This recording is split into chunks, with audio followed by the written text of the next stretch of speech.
or I've been kind of getting lazy about filming all these experiments, but this is kind of significant. I've been fighting this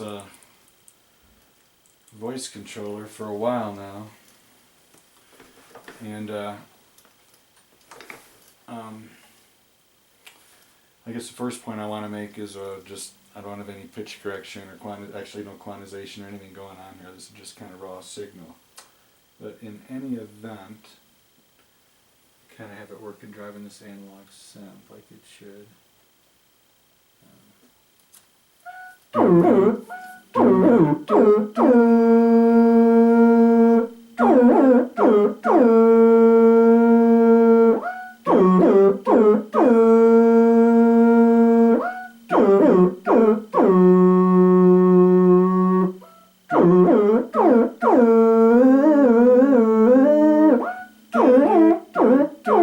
Doesn't work if you're laughing.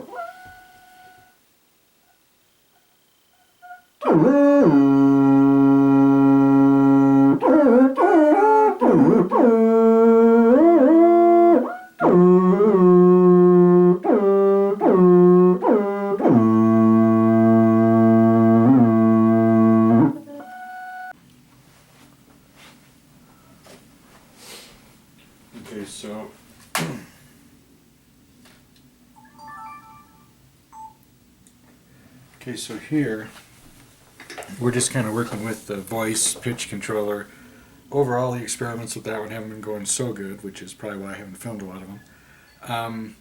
But the main problem, there's actually been problems going in and out of it, and the goes out of part I think had to do with the MIDI. And make a long story short, I think there's a delay going on with the control voltages. It's screwing up the MIDI control. So for now I'm going to take the MIDI out of the picture and just focus on what's really going to end up becoming the voice pitch controlled analog synth. And so that's using the pitch to CV converter more for what it's really made for anyway. And then I am going to work on converting it to the MIDI and have some ideas, but I'm going to do that separate.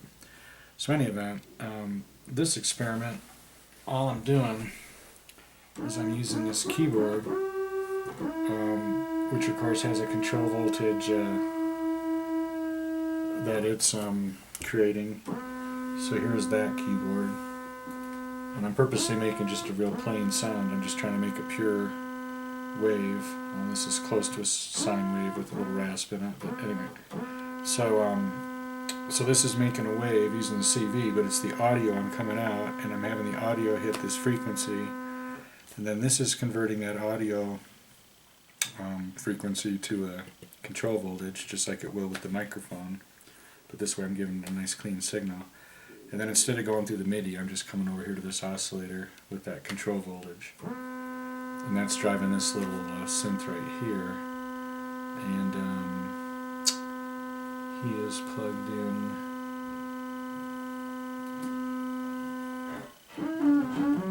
So basically what you're hearing is you're hearing this synth following this synth, but it's not doing it directly, it's doing it indirectly, converting the pitch of this to a control voltage and then driving that off. So the point of this is just to make sure this is working good and to just kind of take a step back. And so the main problem to solve now is mic input, which is just going to take some bandpass filtering and that. Okay, so I'm taking a step back here. Just kind of been having some trouble getting the voice controller or the pitch controllers working.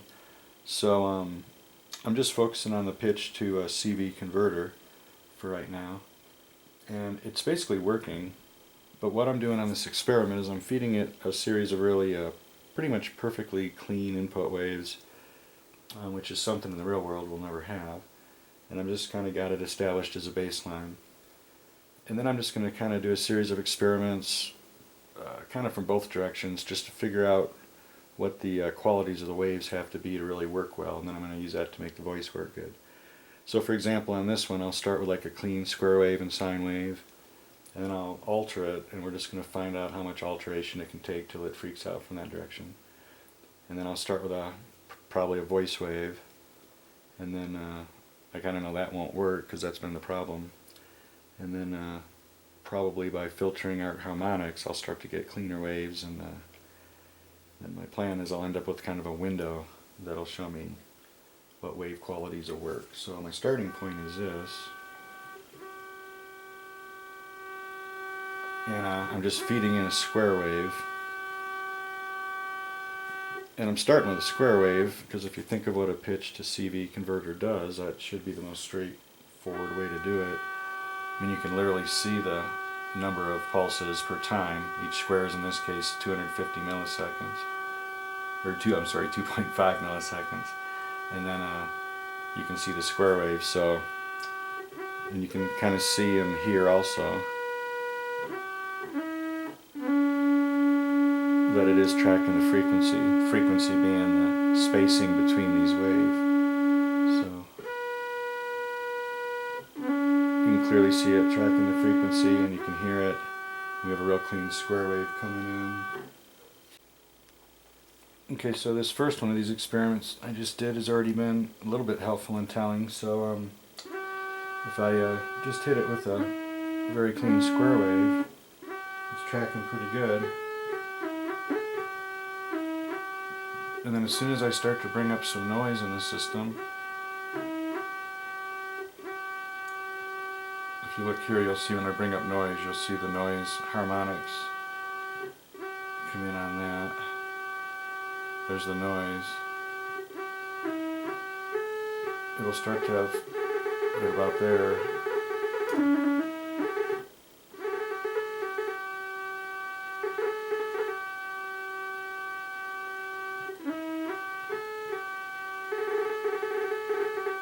So I'm continuing with the notion here of how good does the input wave have to be, and we just got done mucking with it basically by adding noise. Now I'm going to take a different approach and I'm going to muck with it by basically varying the waveform, because so far I've just used sine waves and square waves, and from a real world standpoint those aren't really very practical. With like a flute and a violin, for instance, you will tend to get nearly a perfect sine wave, but as soon as you look at something like a human voice, which is really our goal here, it's about pretty much the opposite of that. It's going to be an extremely complex waveform. So here I'm starting with, I'll just start with a real clean sine wave like before, and we see the voltage rising and falling. And what I'm going to do is basically complicate the waveform. And I happen to be using this mini brute, and its way of doing it is a few ways, one thing called an ultrasaw here. And I'm basically just starting to add higher order harmonics. It might look a little bit to you the same as the noise did, although this is a slightly more musical example.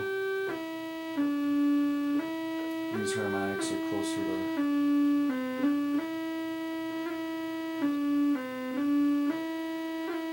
so it's starting to have some trouble. I'm going to do a little pulse width modulation, which yeah, that mucks with it big time.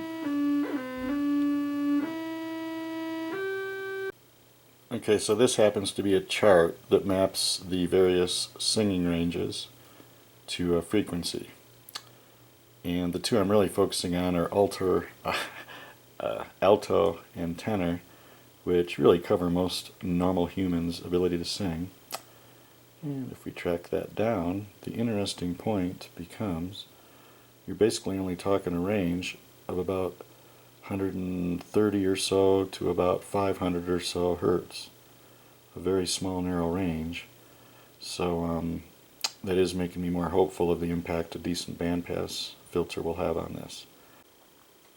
Now I've worked a parametric EQ in the line, and I'm basically using it like a bandpass, and it's actually kind of good. In this particular view it's hard to see a little bit. I'm going to look at a different view in a second.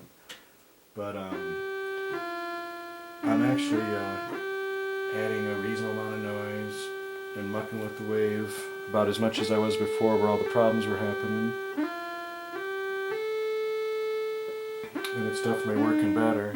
Okay, so now we're taking a different view here from adding the bandpass. And this is actually kind of a big deal because this is actually one of the, this could be one of the more important outputs for this project.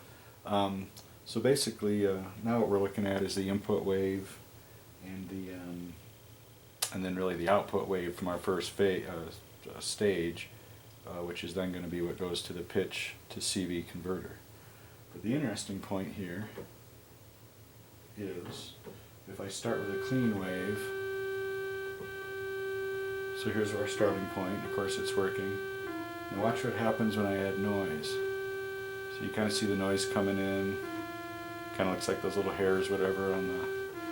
Now we're way past where it wasn't tracking before, and you can hear it tracking, but if you look, here's our input wave before the bandpass, and here it is after. It's fairly easy, I think, to see how much we're cleaning it up, and I think the important point here is that we're still tracking good from it then.